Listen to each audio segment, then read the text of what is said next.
Por gentileza da TV Vila Velha, o programa Quarta Dimensão vem sendo divulgado às sextas-feiras a partir das 15h30. Getúlio, me interrogou alguém curioso. Pregador da minha igreja esclareceu que a capacidade de se apresentar como anjo de luz mostra que também Satanás tem poder. Não é só Deus e o Cristo que comandam, como diz você. Basta única frase de Jesus para sepultar esta prova. O Mestre disse: todo o poder me foi entregue na terra e nos céus. Mateus 28, versículo 18. Quando Jesus junta o vocábulo todo ao seu poder, completam-se o quê? Completam-se 100%. Alguém acha que o Cristo cederia poder ao maligno? Vocês acham que pode? O tema de hoje será: encarnado ou não, espírito aprende. No velho edifício do século XIX, em Paris, foi realizada a experiência. Na pequena sala do Hospital Maternidade Budeloque, a pesquisadora Josiane Bertoncini entrou carregando o bebê. Gary era o nome da criança. Nascera há 4 dias e pesava apenas 3 quilos. Josiane colocou o menino em bacia plástica, ao lado de aparelho que produzia impulsos elétricos. O aparelho estava ligado a mamilo artificial. Josiane introduzia o mamilo na boquinha de Gary, deixando que ele se ocupasse por alguns minutos. Conectado em alto-falante, pouco tempo depois, gravação segue repetindo os sons: bi, si, li, mi, si, li, mi.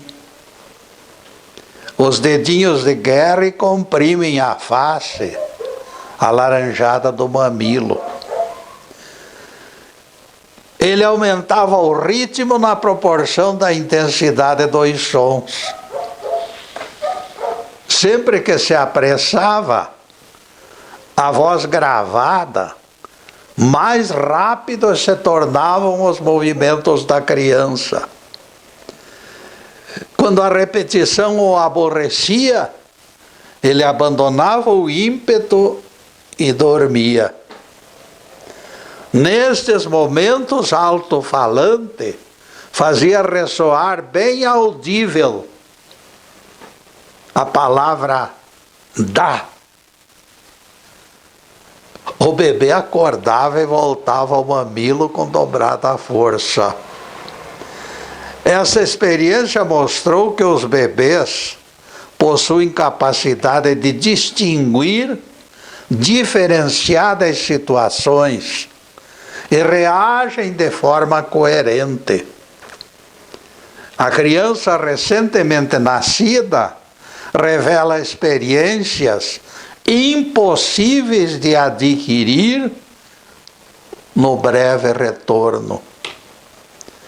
No mundo inteiro, experiências científicas estão decifrando esses fascinantes enigmas da vida. Crianças mostrando aptidões inusitadas. Baixinhos ombreando com adultos Vejam só. O que é que os recém-nascidos sabem quando chegam a este mundo? Qual a origem de suas precoces habilidades? A resposta básica, que vem sendo repetidamente difundida, é que os bebês detêm conhecimentos ainda maiores do que lhes atribuímos. Enxergam mais, ouvem mais e compreendem mais do que imaginávamos. Os recém-nascidos interagem com as pessoas que cuidam deles. A capacidade de escolher amigos é parte integrante deste arsenal. Pesquisas vão sendo cuidadosamente conduzidas e fases cada vez mais remotas revelam fatos anteriores ao nascimento.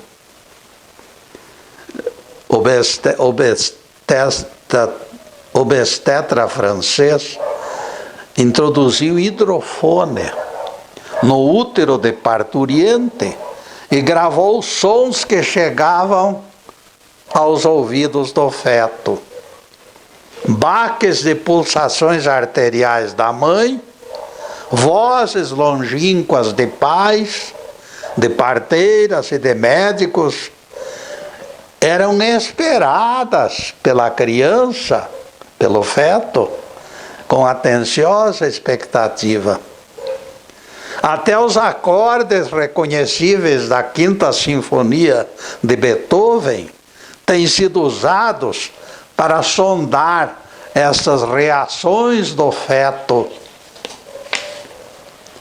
Em cada período de tempo, provas se acumulam de que as crianças reencarnam superiormente dotadas, principalmente no tempo de transição que nós vivemos. Falo isto para desfazer o susto dos que não aceitam outras vidas, asseguradas pelo mestre a Nicodemos. Quem não nascer de novo, não verá o reino de Deus. João 3, verso 3. Se só existisse única encarnação, os recém-nascidos não causariam tamanha perplexidade por insuficiência de aprendizado. A doutrina das muitas vidas justifica o carisma das crianças. Para os adeptos da reencarnação, recém-nascidos já viveram intenso aprendizado. Internados recentemente em colônias espirituais, as lembranças favorecem desempenho compatível. Pelo fato de que tais fenômenos são perfeitamente explicáveis, nós espiritualistas consideramos qualquer controvérsia como chuva no molhado. Vocês certamente entenderam que a criança, antes de completar o primeiro ano, conserva esplêndidas visões na sua memória límbica. Os dois mundos se interligam e o passado recente se desvanecerá aos poucos, até desaparecer na meninice. Graças a Deus, as entrelinhas da Bíblia seguem detonando fábulas e desfazendo teorias complicadas. Os próprios apóstolos de Jesus se desentendiam insubordinados diante de lições não suficientemente claras. Um exemplo de tais desencontros aparece em carta de Pedro, censurando Paulo ao falar destes assuntos O irmão Paulo diz certas coisas difíceis de entender e que terminam deturpadas. 2 Pedro 3, versículo 16. Percebam, amigos, o quanto é difícil divulgar doutrinas complexas para que todos tenham capacidade para aprender.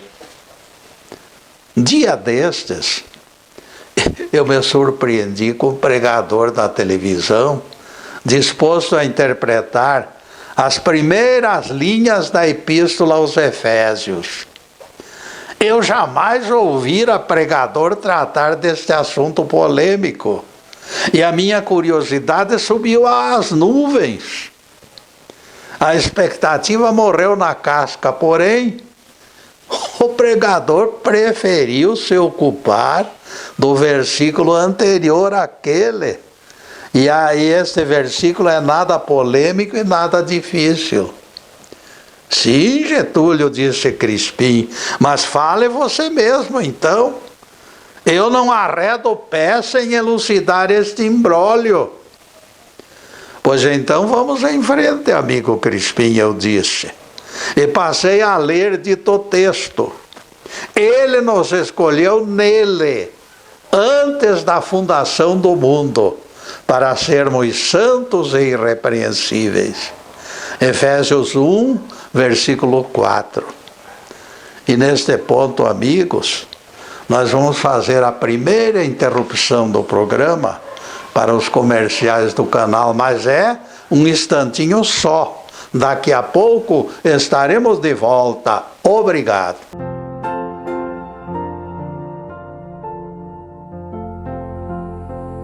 Já estamos no segundo bloco do programa Quarta Dimensão.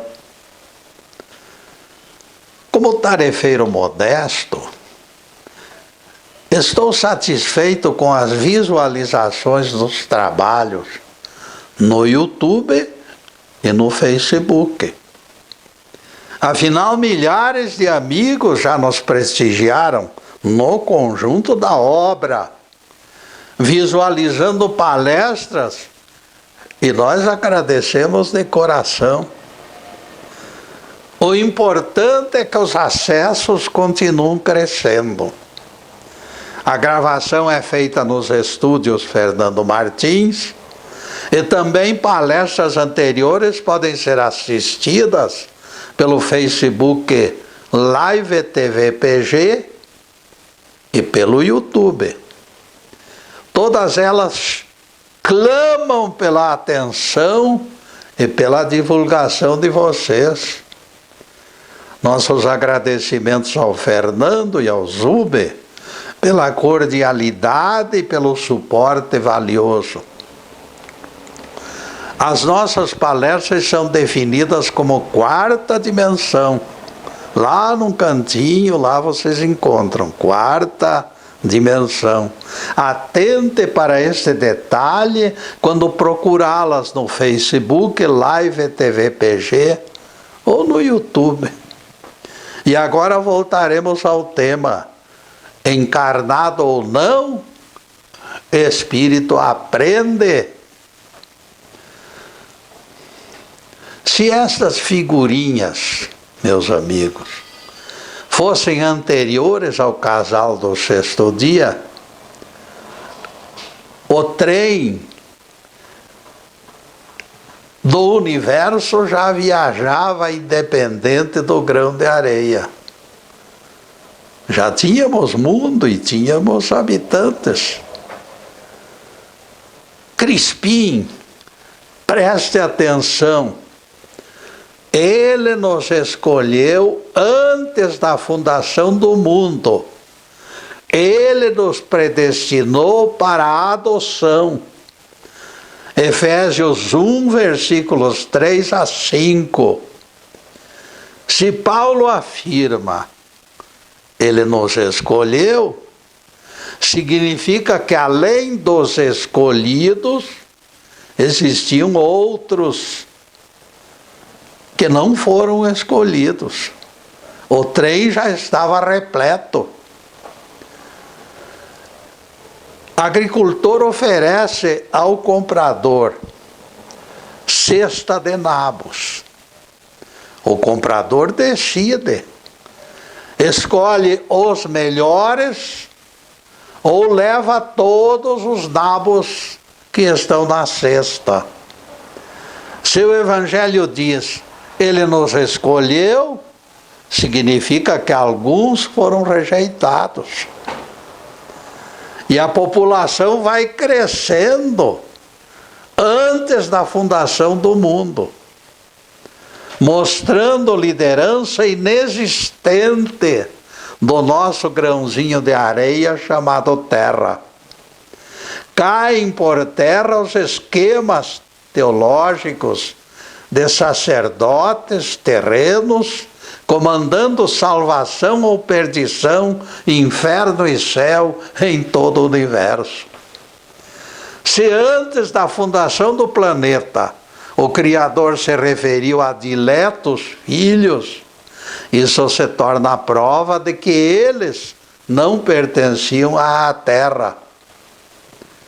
Aqueles alienígenas já haviam comprovado têmpera e foram convocados por Jeová.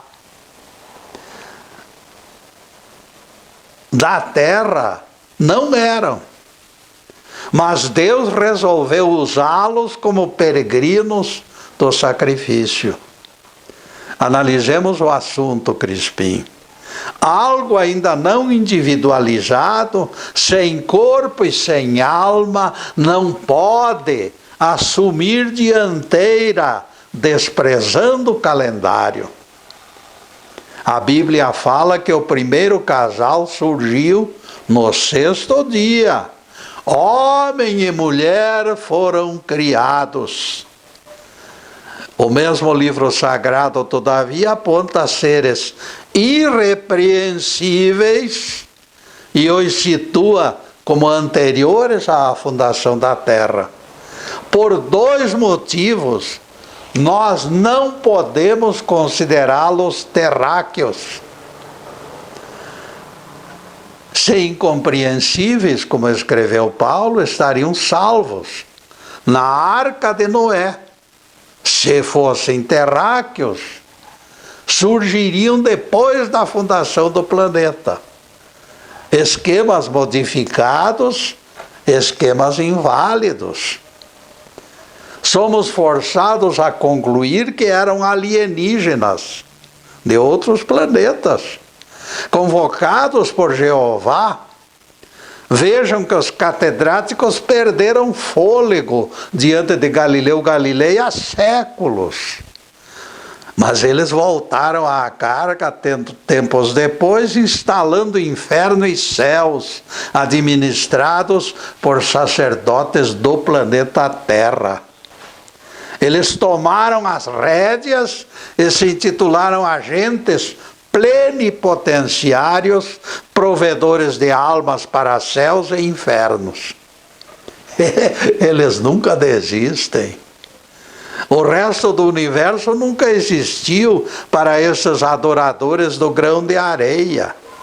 Toda a obra divina incomensurável de astros e estrelas, na opinião de tais criaturinhas, não passa de abrigo de aranhas e escorpiões.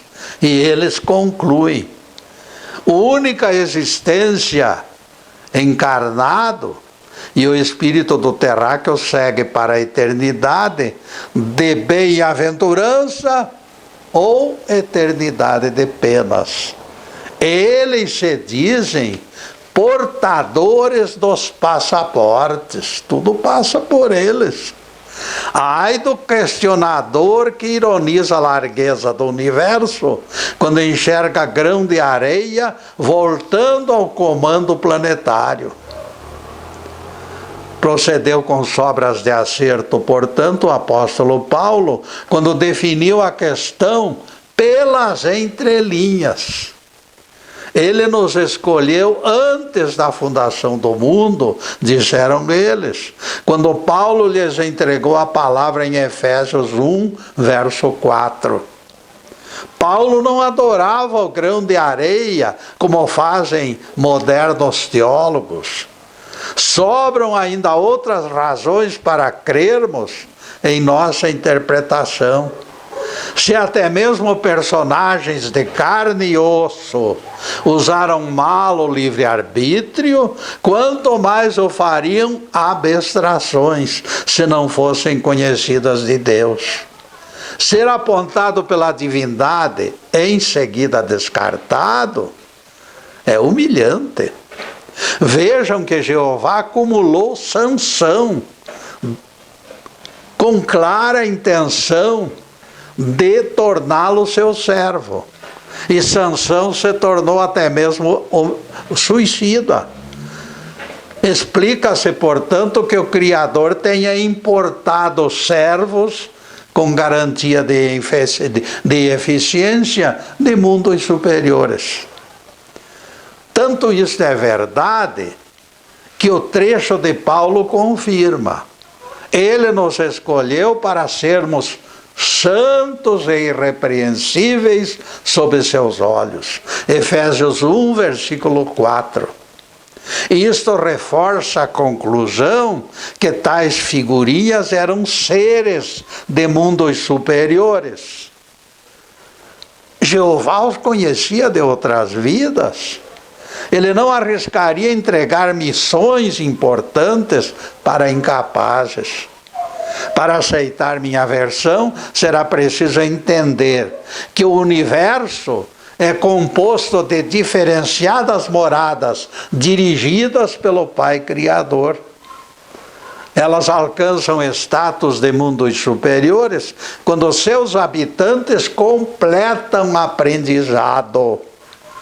Elas se tornam paradisíacas quando os violentos são expulsos para mundos primitivos.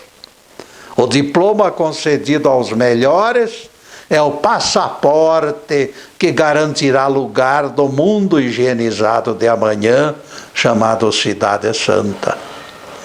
Teremos que acostumar com fenômenos inusitados, porque Deus, em épocas de transição, prodigaliza ainda maiores espetáculos.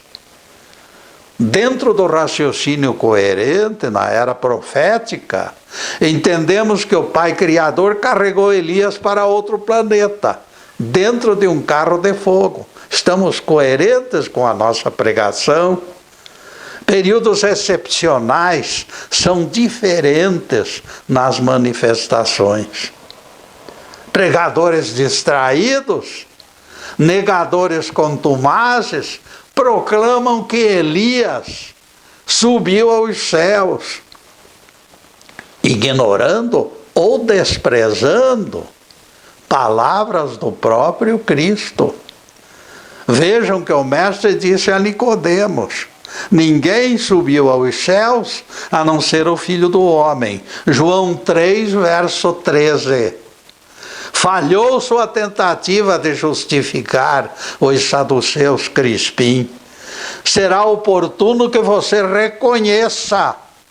Colocar terráqueos no paraíso, Elias, Moisés e Enoque, significa acusar o Cristo de faltar com a verdade. Isto é gravíssimo, meu caro e distraído amigo.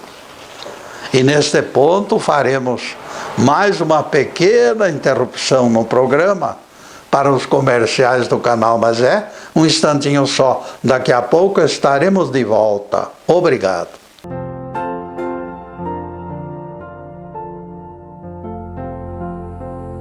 Estamos retornando com o programa Quarta Dimensão, terceiro bloco.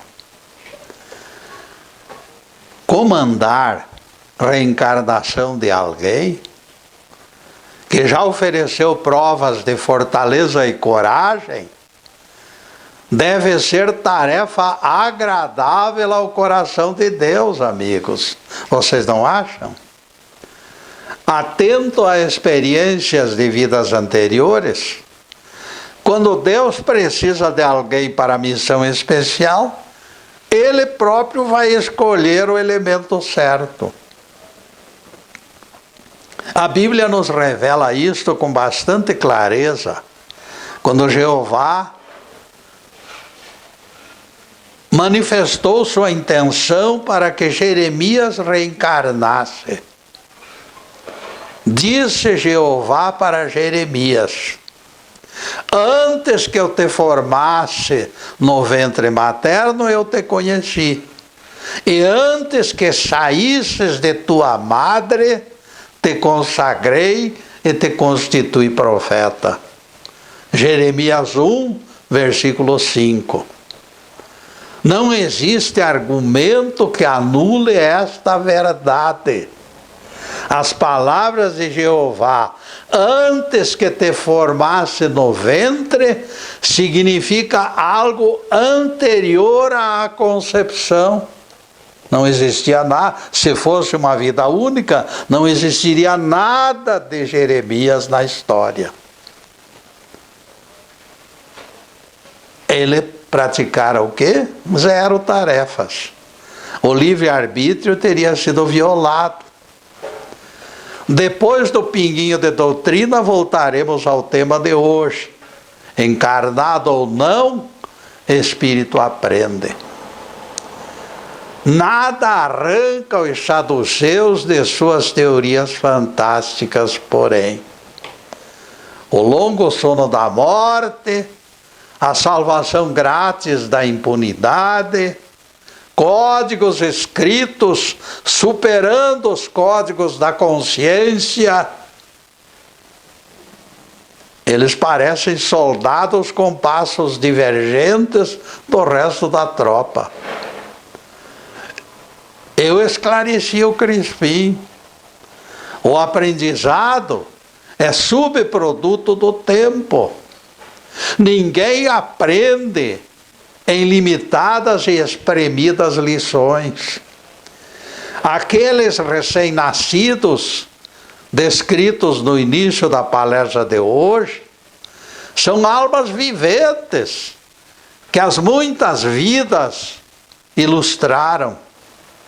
Combatentes em outros mundos, eles reencarnaram aqui, enriquecidos por milenares experiências. As crianças de hoje nascem cada vez mais conectadas e autônomas. Organizei esta palestra para esclarecer questionamentos. O Criador, sim, com finalidade didática, para congregar e ensinar seus filhos em grupos mais ou menos homogêneos. Mais ou menos homogêneos, não esqueçam disso.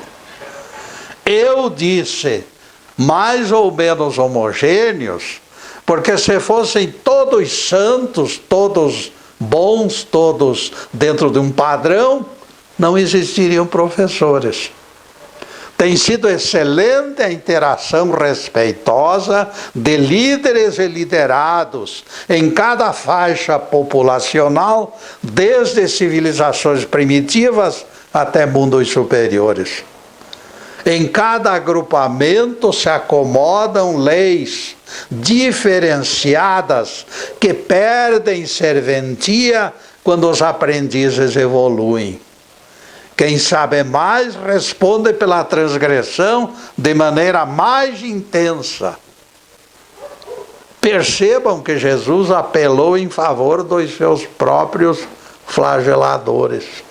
Pai, perdoa-lhes, porque não sabem o que fazem. Lucas 23, versículo 34. Eles foram anistiados pela ignorância, imaginem só.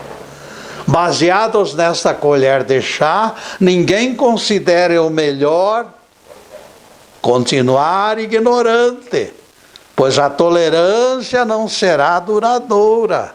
Ninguém aguenta. Ninguém esqueça que Jesus disse: conhecereis a verdade e a verdade vos libertará.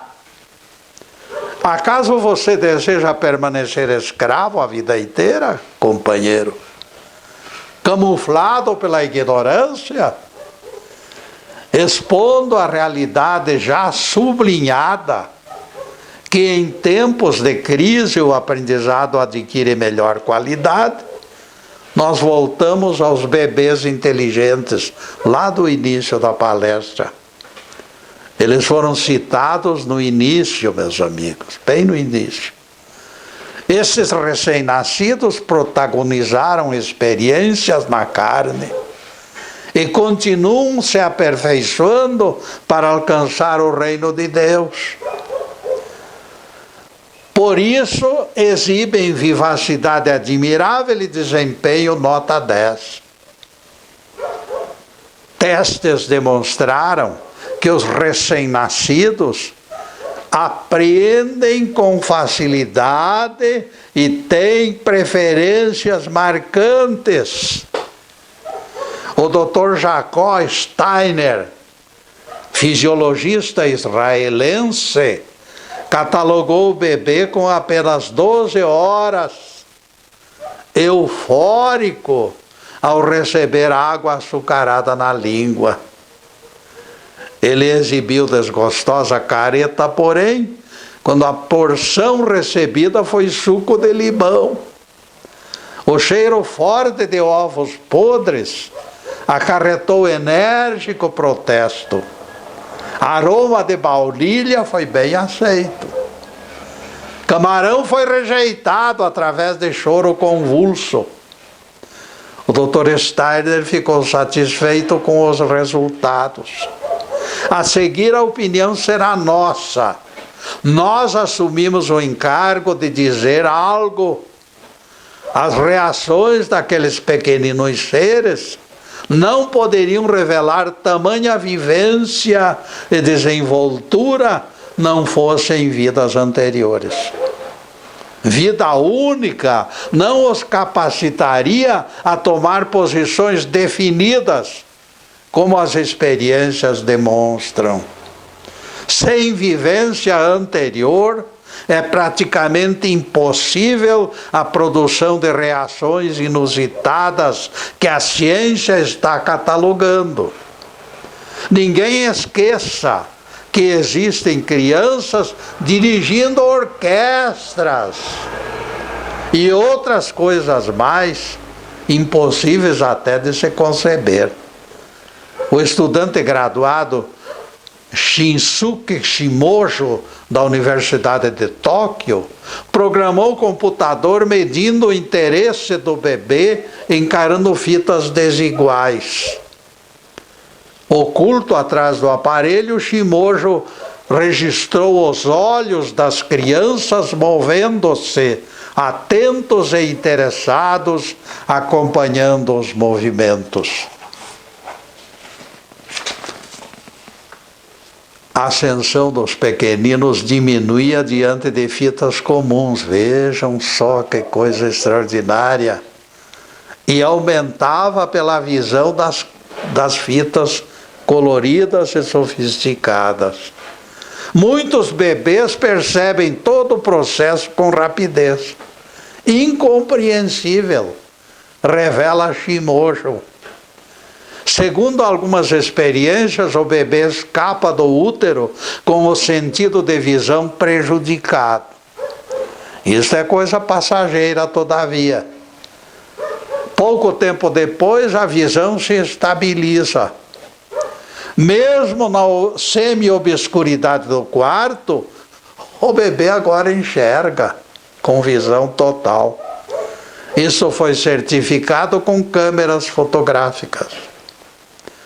Os bebês abriam exageradamente os olhos numa investigação minuciosa do ambiente.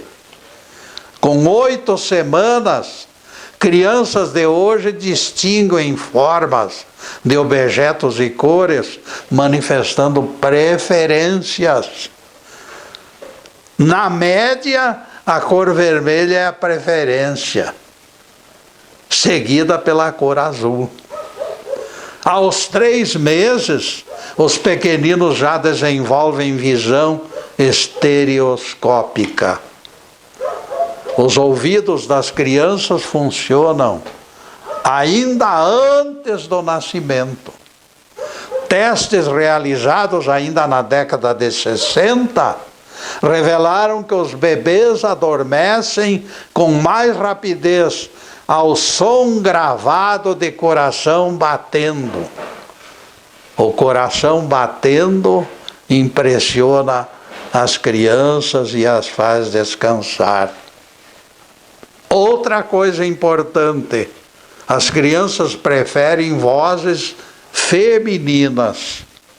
Muito cedo, e elas já reconhecem as inflexões das mães.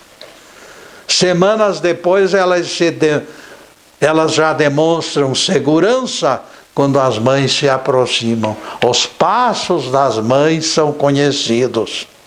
O psicólogo Peter Heimas demonstrou que bebês de mês conseguem definir até mesmo a procedência dos sons, de onde eles vêm. E neste ponto, caríssimos, nós vamos fazer mais uma pequena interrupção para os comerciais do canal. Mas é um instantinho só. Daqui a pouco estaremos de volta. Obrigado.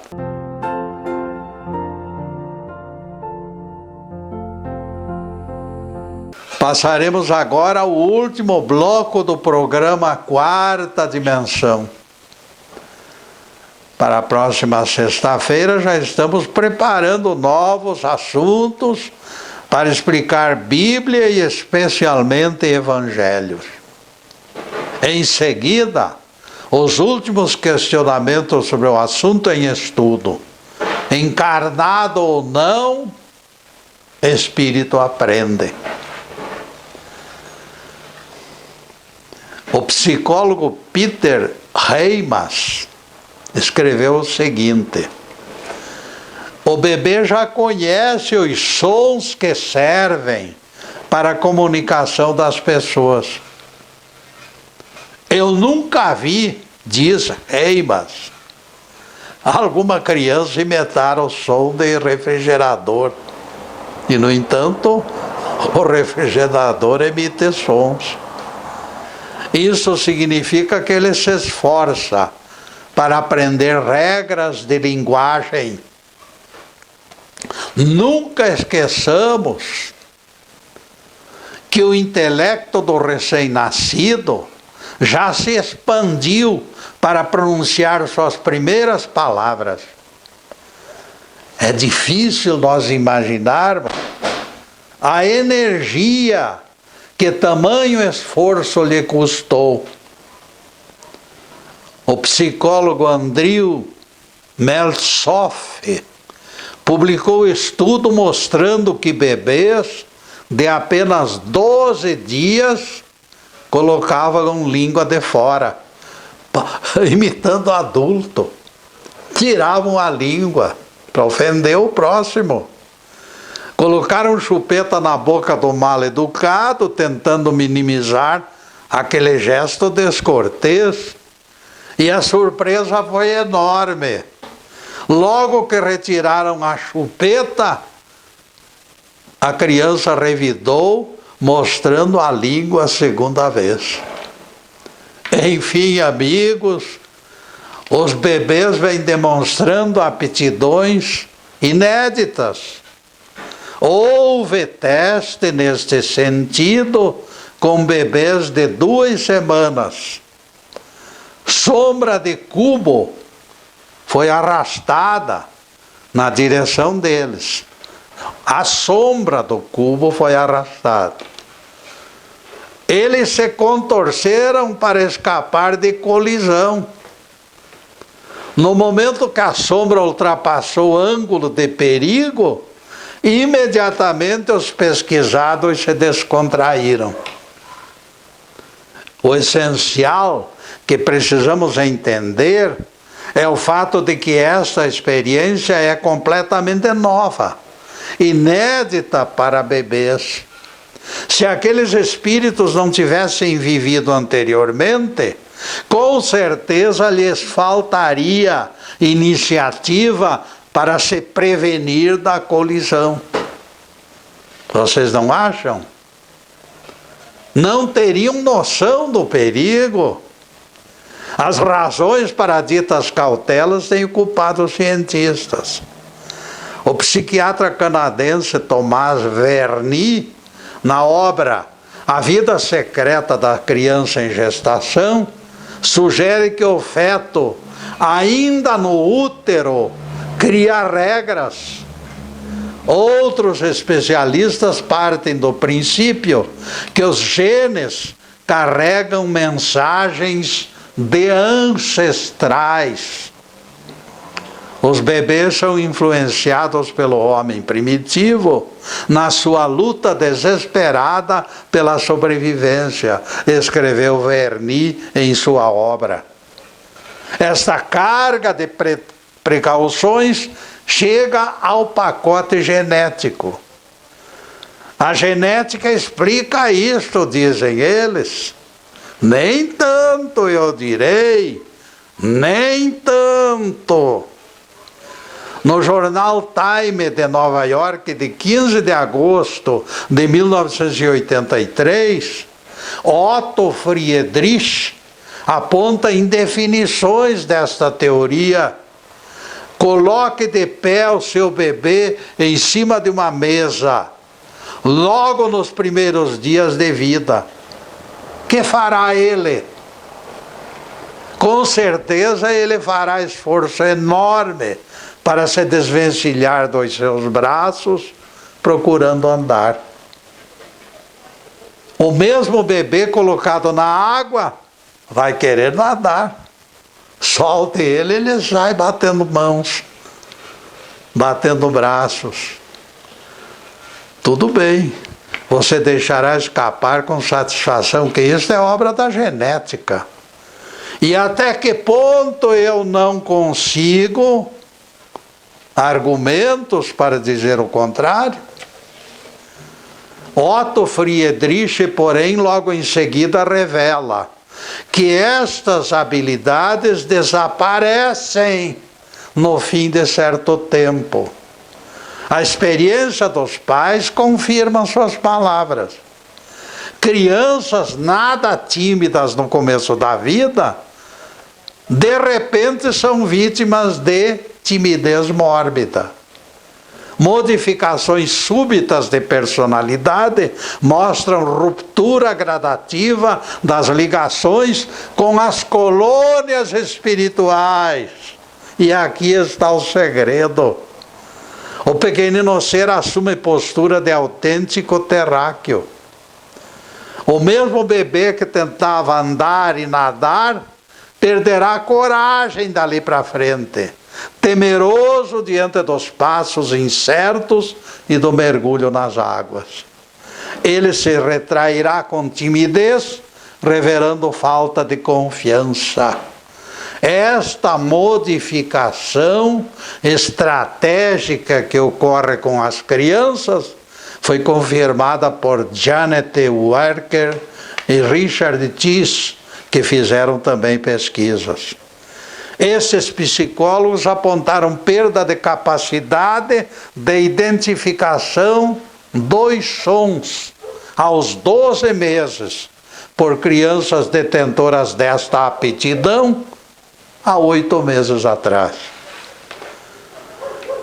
Se a transmissão da herança genética predominasse como única fonte, para todos os casos, não ocorreriam tais modificações de conduta.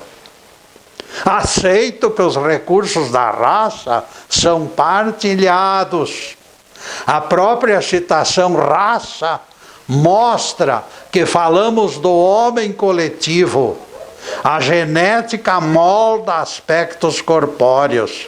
Ela impõe características compatíveis aos agrupamentos humanos.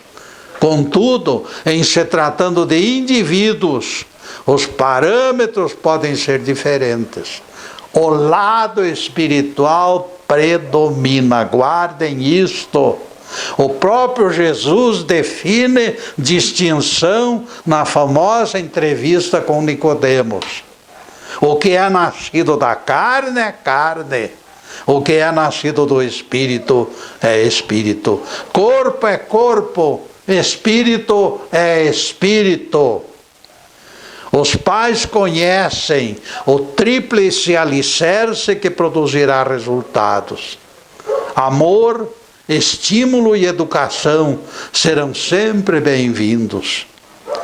Michael Lewis testou durante algum tempo o desenvolvimento de 100 crianças e registrou também as reações maternas diante de problemas. Concluiu que os alunos mais bem tratados, as crianças mais bem tratadas, aprendiam mais. Isso se tornou unanimidade entre pesquisadores. Quando a cabecinha aparece na vagina da mãe, escapando para o mundo, tão certo quanto esta luz que nos ilumina, a esperança nasceu com esta criança. Louvado seja Deus. Que o Senhor nos abençoe e nos guarde. Que o Senhor faça resplandecer o seu rosto sobre nós e tenha misericórdia de nós. Que o Senhor sobre nós levante o seu rosto e nos dê a paz. Louvado seja o nosso querido Deus Pai. Louvado seja o santo nome de Jesus, o nosso Cristo. E para vocês, amigos, além desta câmera, nós desejamos de todo o coração muita paz, alegria, tranquilidade, prosperidade, saúde, tudo de bom, mas acima de tudo, amigos, amor no coração. Porque o amor é o alicerce da eternidade. Muito obrigado, meus amigos, e boa noite.